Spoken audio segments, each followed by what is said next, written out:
Well, that was a really interesting experience. I was out starting to tend to the chickens, getting ready to move them, and Buddy just was standing off kind of weird. I wasn't sure what was going on with him, and he was making this weird noise, and I noticed his mouth was foaming real bad, and then he kept like snorting and shaking and just foaming. I was like, I started calling for him, and Buddy, anytime you ever call him, he's just like a dog. He comes running to you, and he was running actually away from me and was trying to come to his little house here where, you know, this is his little comfort zone, and he kept just sounding weird, and I got to watching him, and I couldn't tell that he was really breathing. Honestly, what I realized is he was choking on something. I don't know what he got, but he was definitely choking, and he couldn't breathe. So I ended up, I have no idea if this was right, but it did work. I ended up coming in and like working his neck real good and kind of like squeezing, trying to dislodge whatever it was, and then I did like a form of Heimlich. I got in between my legs and grabbed his rib cage and was like jerking him up, trying to squeeze him. After doing that for a handful of times, he's actually breathing now. See, before, if you watch him, you can see his nose is moving and he's actually breathing now. You can hear him breathing. Before I did that, I was clear. He couldn't breathe. He wasn't making any breathing noises. He was just snotting or foaming, whatever it was, out of both his mouth and his nostrils. He sounded like he was trying desperately to breathe and just couldn't. I've never had an animal just all out choke like that on something. So that was a pretty interesting experience. I would really like some feedback on just if anybody's experienced something like that or has had that. So he's feeling better now. He's coming to me, but man, that was scary, wasn't it, Bubba? Yeah, that was scary. Well, getting the chickens moved, I'm excited to see, now that I actually get to use the template legitimately this time, how well it actually pans out. So really happy with this spot. They got some real nice stuff to scatter around and work with. These are some old cow patties that have been here for who knows how long. So the chickens ought to get into this stuff and just completely spread it, demolish it, do their thing.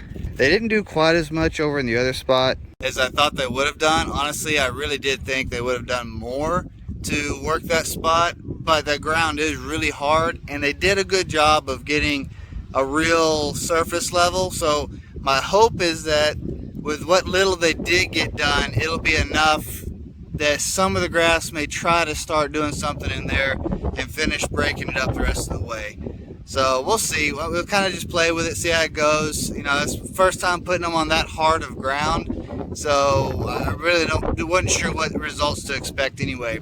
You can tell they're getting ready for a new home because they're already coming over here checking it out. They've kind of figured out what system and process we've got going, so you know, they see me over here doing this. They know that this is about to be their home, so yeah, here they come.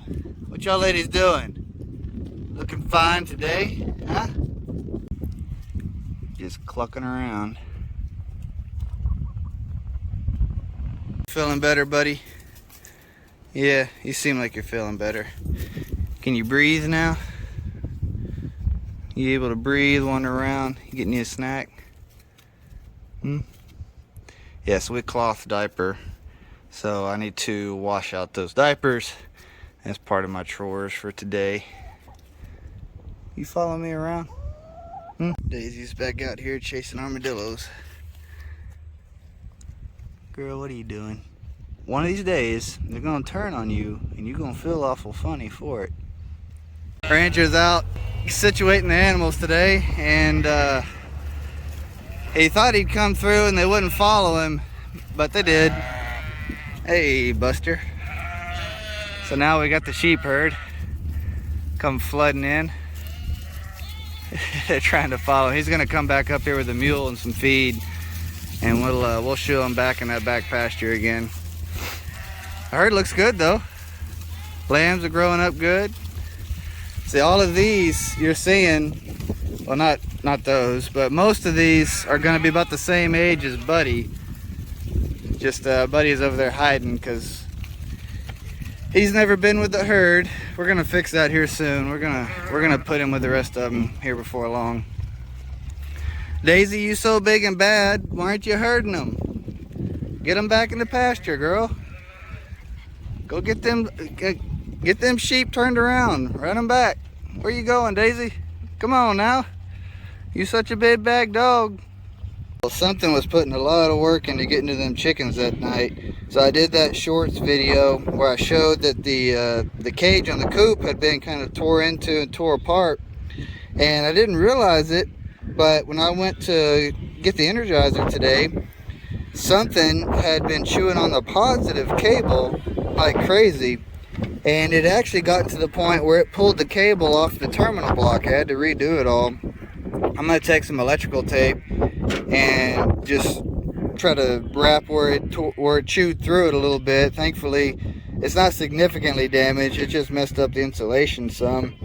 But yeah, that's something was actively hungry that night. Let me tell you, something was really actively hungry. And surprisingly, as big of a barker as Daisy is, I'm surprised she wasn't all over it freaking out trying to tell us something. Fresh straw put in there. Give them some nice clean bedding. And we'll get taken. I'll get this extra little bit that's just laying out and about. I'll get it spread out a little bit better. Honestly, they'll get in here, kick around in it themselves, and do a pretty good job of spreading it. So that'll give some extra fertilizer for this little patch. I have to say, I'm actually very happy with how this setup worked out versus the original orange string. So yeah, I could recommend this one for sure. It's not perfect, you know, I may still make some improvements over time, but I'll definitely use it for now. Alright, we got the herd moving back through. He's calling them up with some feed. Up they go.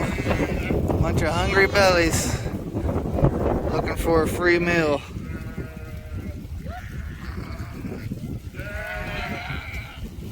What's interesting is them ewes, when they get real excited and all, they'll leave them lambs behind.